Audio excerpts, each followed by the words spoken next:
WhatsApp students, हम discuss करने जा रहे हैं।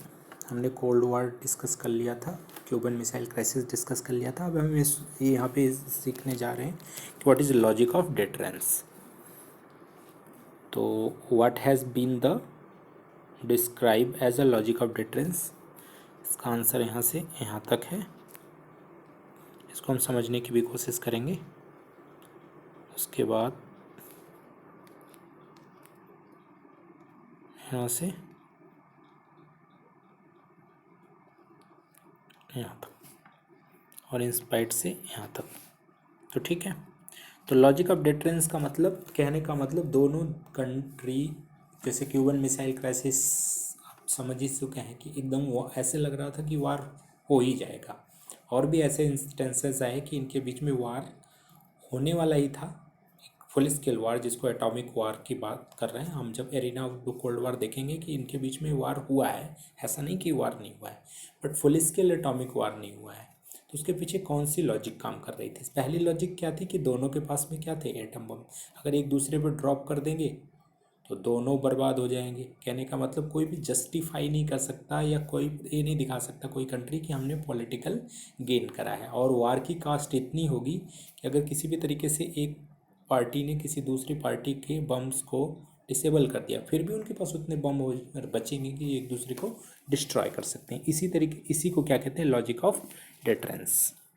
क्या कहते हैं? Logic of deterrence. एक बार मैं पढ़ दे रहा हूँ आपके लिए।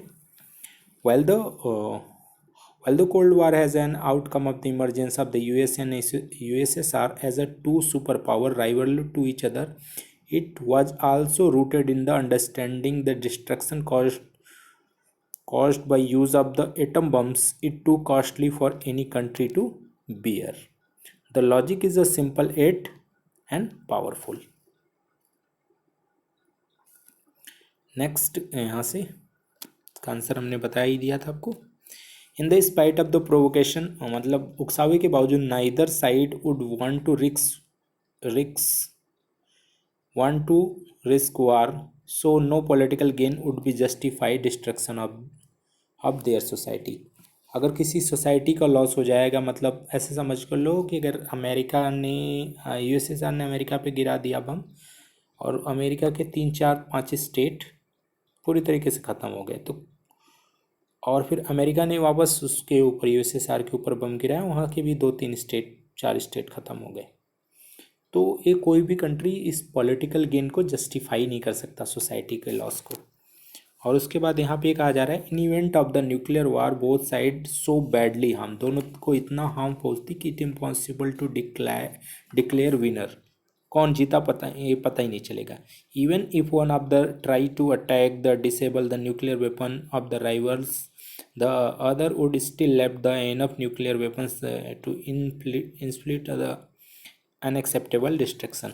अगर हमने बता ही दिया कि एक के कुछ बम्स को एक पार्टी की दूसरी पार्टी को डिसेबल कर देती, फिर भी उनके पास इतना बम, दूसरे के पास इतना बम बच सकता है, जिससे क्या होगा, वो दूसरे की पार्टी को पूरी तरीके से ख़त्म कर सकती हैं। This is called logic of deterrence. Both side है capacity to retaliate against an attack to cause so much destruction neither can afford the initiate war. दोनों एक दूसरे को रिटेलिएट कर सकते हैं, तो वार की कास्ट इतनी ज़्यादा पहुंच जाएगी। इसको हम आगे वार वाले चैप्टर में भी करेंगे, 5वें चैप्टर में। बस यहाँ पे इतना दिन, वार की कास्ट इतनी पहुंच जाएगी कि कोई भी पार्टी इसको इनिशिएट नहीं कर सकता था।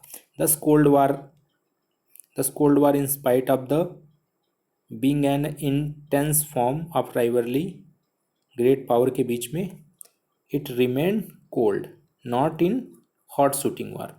इसके रहा the deterrence relationship prevent war but not rivalry between them. Deterrence का रिलेशन उनके बीच में वार को रोक सका, उनके बीच के राइवरली को